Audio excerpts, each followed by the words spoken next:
नमस्कार दोस्तों, हमारे चैनल पे आपका स्वागत है। तो आज हम 33 के बारे में टीपीए के बारे में बात करने वाले हैं। 32 तक की हमारी वीडियो कंप्लीट हो चुकी हैं, तो आप चाहें तो उसे प्लेलिस्ट में जाकर देख सकते हैं। तो आइए आगे देखते हैं 33 क्या बात करता है।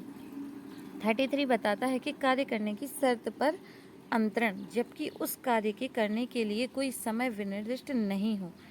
कोई ऐसा अंतरण जिसे कोई कार्य करने के लिए ऐसी शर्त रखी गई है जिस पर कार्य करने के लिए कोई समय नहीं बताया गया है, तो उसका अंतरण कब प्रभावी होगा या निष्फल हो जाएगा। कार्य करने की शर्त पर अंतरण, जबकि उस कार्य के करने के लिए कोई समय विनिर्दिष्ट नहीं हो। मतलब शर्त ऐसी है जो किसी कार्य के करने के लिए है और उसके लिए कोई समय नहीं बताया गया है। जहाँ की संपत्ति अंतरण में उस संपत्ति में कोई हित इस शर्त के अध्ययन सृष्टि किया जाता है कि उसे लेने वाला अमुक कार्य करेगा, किंतु उस कार्य के करने के लिए कोई समय विनिर्दिष्ट नहीं है। वहाँ शर्त भंग हो जाती है। जब कब भंग हो जाती है? वहाँ शर्त भंग हो जाती है जब वह कार्य करना सर्वदा के लिए या किसी अनिश्चित कालावधि के लिए असंभव हो जाता है। मतलब उस शर्त का भंग कब माना जाएगा? यदि किसी कार्य को करने के लिए कहा गया है। इसके लिए एग्जाम्पल देखते हैं। यदि कहा गया है, ए नामक व्यक्ति से कहा है कि तुम बी से जब शादी कर लोगे तो तुम्हें ये संपत्ति मिल जाएगी, ये एक नामक संपत्ति मिल जाएगी।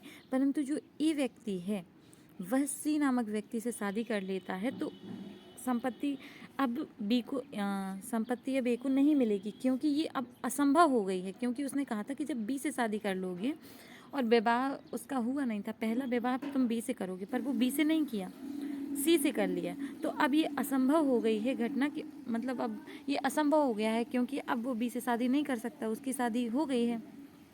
तो अब वह शर्त भंग मानी जाएगी। मतलब अब वह शर्त खत्म हो चुकी है, उसका कोई प्रभाव नहीं है।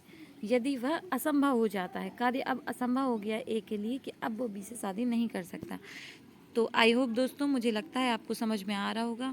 यदि आपको समझ में आ रहा है तो आप सपोर्ट कर सकते हैं। यदि आपको कोई कमी लगती है तो आप बता सकते हैं, बिल्कुल मैं उस पर ध्यान दूंगी। तो आज के लिए सिर्फ इतना ही। Bye bye.